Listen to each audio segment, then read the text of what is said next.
La solitude tue. Et si tu ne prends pas garde, elle finira par te tuer. Je suis ton aîné, je te parle. Il faut écouter. Juste pour rire. Ecclésiaste dit, deux valent mieux qu'un, parce qu'ils retirent un bon salaire de leur travail. Si l'un tombe, l'autre relèvera son compagnon.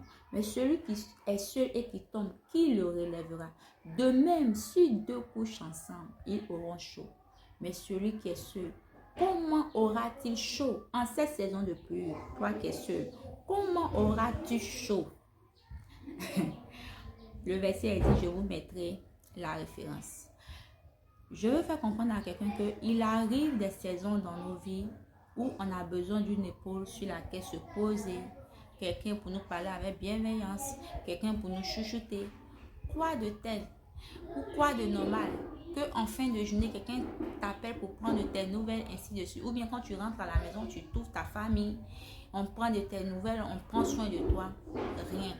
Pourquoi nous sommes arrivés à un stade où la majorité dit je m'en fous d'hommes, je m'en fous de femmes, les femmes sont ci, les hommes sont ça, je cherche mon argent. À cause des relations toxiques à outrance que les gens ont eu à vivre. Moi je veux dire à quelqu'un que tu as le droit d'avoir mal, mais pas que la douleur décide à ta place.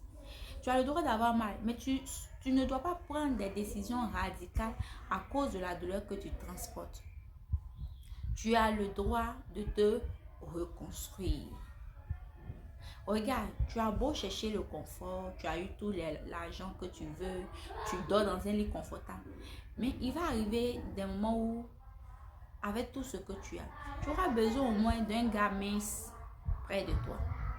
Avec tout le confort que tu as, tu auras besoin au moins d'une go mince auprès de toi. Si ça pour toi, si tu veux, peu importe. Quelqu'un me dira non, mais je peux aller chez les tantes, les profs, je peux aller. C'est bien beau.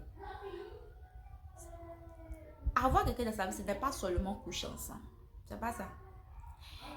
Il a, comme je l'ai dit là, une épaule sur laquelle tu peux t'apaiser. Quelqu'un pour te parler avec bien, quelqu'un pour t'aider, quelqu'un pour faire des folies parfois. Tu vois.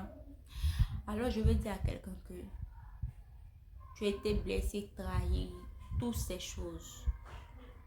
Remets tes douleurs entre les mains de l'Éternel et reconnais que il arrive des saisons où tu as vraiment envie que quelqu'un soit dans ta vie. Que lui-même guide la bonne personne dans ta vie afin qu'elle te fasse oublier toutes les années de misère que tu as eu à vivre dans des relations toxiques. La solitude va te tuer. Parce que lorsque tu n'arrives pas à avoir une épaule sur laquelle te poser pour pleurer, pour papoter, la dépression va s'en suivre. Et lorsque la dépression arrive, si Dieu ne te fait pas grâce, tu risques toi-même de mettre fin à tes jours ou même cette dépression va elle-même t'emporter. Que Dieu restaure tous les cœurs brisés et qu'il accorde à chacun de vivre une relation saine. Que Dieu te bénisse.